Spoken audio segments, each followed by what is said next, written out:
So, hi. Today we are cooking kuru fasulye in Turkish. Their size needs to be something like that.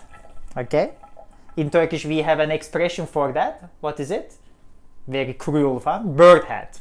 So they should be as big as bird head.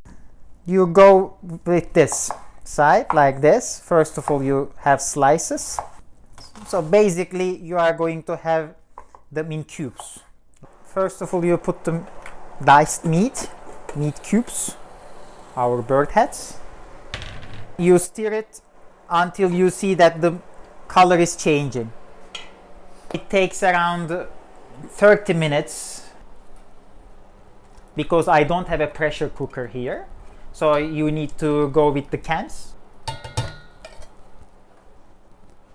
It is very important to wash them before we use them, otherwise we would not have the density for our kuru fasulye as we want.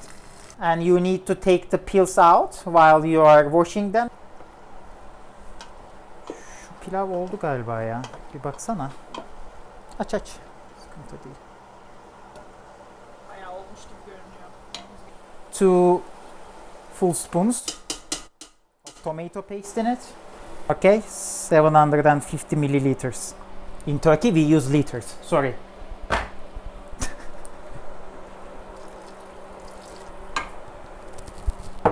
And it is important to have the fire as low as possible while waiting. So when you add the beans, as they are already cooked, to wait something like 2-3 minutes, all of them together, and it's done. Ta-da! Perfect! Süper!